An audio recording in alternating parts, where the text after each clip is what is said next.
Good afternoon children. ఈరోజు ఒక చక్కటి కథ చెప్పుకుందామా? అనగనగనగా ఒక అడవి ఉందంట.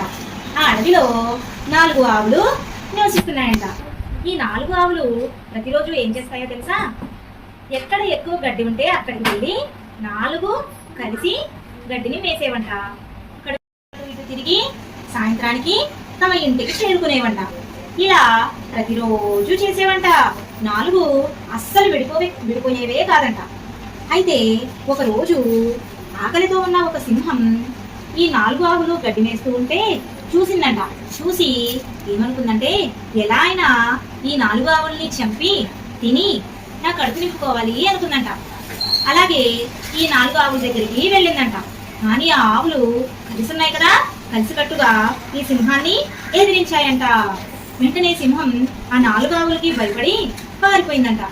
అది అనుకుంటుందంట, ఈ 4 ఆవులు కలిసి ఉంటే నేను వీటిని చంపి తినలేను, కాబట్టి ఎలాగైనా ఈ 4 ఆవుల్ని విడగొట్టాలి అనుకుందంట. ఒకరోజు ఈ 4 ఆవులు గొడవ పడ్డాయంట. వెంటనే 3 ఆవులు ఒక చోట, ఇంకొక ఆవు ఇంకొక చోట గడ్డి వేయడం మొదలు పెట్టాయంట. అప్పుడు ఇదంతా ఎవరు చూశారు? సింహం చూసింది. చూసి ఈ విడిగా ఉన్న ఆవు మీద దాడి చేయడం మొదలు పెట్టిందంట. అప్పుడు ఈ 3 ఆవులు మాకు అనవసరం అని చెప్పి అవి గడ్డి వేయడం మొదలు పెట్టాయంట. ఈ సింహం ఈ ఆవుని చంపి తినేసిందంట. అప్పుడు ఈ 3 ఆవులు వాటి ఇంటికి వెళ్ళిపోయాయంట. ఒకరోజు ఈ 3 ఆవులు కూడా గొడవ పడ్డాయంట. అప్పుడు 2 ఆవులు ఒక చోట, ఒక ఆవు ఇంకొక చోట గడ్డి మేయడం మొదలు పెట్టాయంట. అదంతా ఎవరు చూశారు? సింహం చూసిందంట. ఆహా, నేను గొడవ పెట్టనవసరం లేకుండానే ఇవే గొడవ పడుతున్నాయి, మళ్ళీ ఇంకొక ఆవు విడిగా గడ్డి వేస్తుంది అని చెప్పి ఈ సింహం ఈ ఆవు మీద దాడి చేయడం మొదలు పెట్టిందంట. అవి మిగిలిన 2 చూసాయి కానీ మాకు అనవసరం అనుకుని అవి పక్కకి వెళ్ళిపోయాయంట. ఈ ఆవుని ఈ తరువాత ఇంకొక రోజు ఈ మిగిలిన 2 ఆవులు కూడా గొడవ పడ్డాయంట. గొడవపడి ఒకటి ఒక చోట, ఇంకొకటి ఇంకొక చోట గడ్డి వేయడం మొదలు పెట్టాయంట. అది ఈ సింహం చూసిందంట. ఆహా, నా పంట పండింది, మళ్ళీ ఇవి దెబ్బలాడుకున్నట్టున్నాయి, ఇక్కడ ఉన్న ఆవు మీద దాడి చేస్తాను, నా ఆకలి తీర్చుకుంటాను అని ఇక్కడున్న ఆవు మీద ఈ సింహం దాడి చేయడం మొదలు పెట్టిందంట. అది ఇక్కడ ఉన్న ఆవు చూసింది కానీ నాకు అనవసరం అని చెప్పి అది వెళ్ళిపోయిందంట. ఈ సింహమేమో చంపి తినేసిందంట.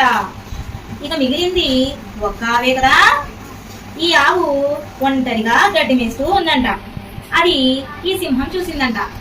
4వ ఆవు దీన్ని కూడా చంపి తినేస్తే సరిపోతుంది అని చెప్పి ఈ సింహం ఈ ఆవు మీద కూడా దాడి చేయడం మొదలు పెట్టిందంట. దాడి చేసి చంపి తినేసిందంట. అప్పుడు ఈ ఆవు చనిపోతూ అనుకుందంట, అయ్యో, ఆ రోజు నా ఫ్రెండ్స్ మీద దాడి చేసినప్పుడు నేను ఎదిరించి ఉండుంటే ఇప్పుడు మేము 4 బ్రతికి ఉండేవాళ్ళం, కానీ మేము విడిపోయి ఈ సింహానికి ఆహారం అయ్యాం అని చెప్పి బాధపడుతూ చనిపోయిందంట. అప్పుడు ఈ సింహం చూసారా, మీ 4 కలిసి ఉన్నప్పుడు నన్ను ఎదిరించారు, ఈ అడవికి రాజునైన నన్నే ఎదిరించారు, కానీ విడిపోయిన తర్వాత ఏమయ్యారు? అందరూ చనిపోయారు. దీనివల్ల మీకు ఏమర్థమవుతుందో తెలుసా? కలిసి ఉంటేనే బలం, కలిసి ఉంటే బలం. ఏదైనా ఎవరినైనా ఎదిరించవచ్చు, కానీ మీరు కలిసి లేరు, మీలో ఐకమత్యం లేదు. ఐకమత్యం ఉంటే మహాబలం. ఐకమత్యం ఉంటే మహాబలం. ఈ కథ ద్వారా మనం ఏం నేర్చుకుంటున్నాం? ఐకమత్యమే మహాబలం. ఐకమత్యమే బాగుందా కదా?